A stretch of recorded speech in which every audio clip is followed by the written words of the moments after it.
go.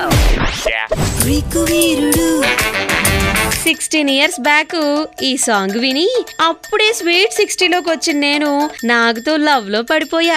ఆ పేరు మీద నాగ్ సినిమా తీస్తాడని వెయిట్ చేస్తూ ఉంటే 2 సంవత్సరాల తర్వాత దాసరి అరుణ్ కుమార్ గ్రీకు వీరుడిగా వచ్చి భయపెట్టాడు. ఇప్పుడు నాగు తనకు సూట్ అయ్యే టైటిల్ తో వస్తుంటే తట్టుకోలేక తోలాటకే వెళ్ళాను.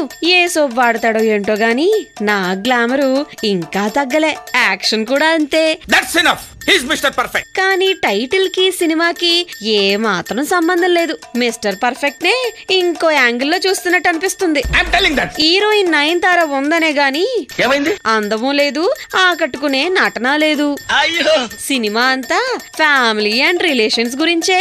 నాగ్తో పాటు ఇంకో హీరో బ్రహ్మి కాస్త నవ్వించాడు. కామెడీ సెన్స్ ఎక్కువ అనుకుంటా. I know how to play kabaddi with the public. MS పర్వాలేదు అనిపించాడు. ఒక పక్క గ్రాఫిక్స్ తో రాజమౌళి నేషనల్ అవార్డ్స్ గెలుస్తుంటే ఇందులో ఏంటో చీప్ కంప్యూటర్ గ్రాఫిక్స్ వాడారు. అదే దాని గురించి డిస్కస్ చేస్తున్నాం. ఇప్పుడున్న అన్ని సినిమాలకి మ్యూజిక్ కొట్టడం వల్ల ఏంటో గాని చెప్పుకోదగ్గ సాంగ్ ఒక్కటే ఇవ్వలేదు ఎస్ఎస్తామను.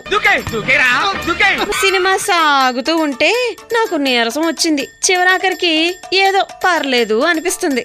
ఒక్కటి మాత్రం అర్థమైంది, దశరథ్ డైరెక్టర్ అంటే ఓన్లీ ఫ్యామిలీ అంతే. నన్ను నా ఫ్యామిలీని నాశనం చేస్తున్నావు కదరా. మొత్తానికి గ్రీకు వీరుడు అమ్మాయిల కన్నా అమ్మలకి అమ్మమ్మలకి బాగా నచ్చుతాడు.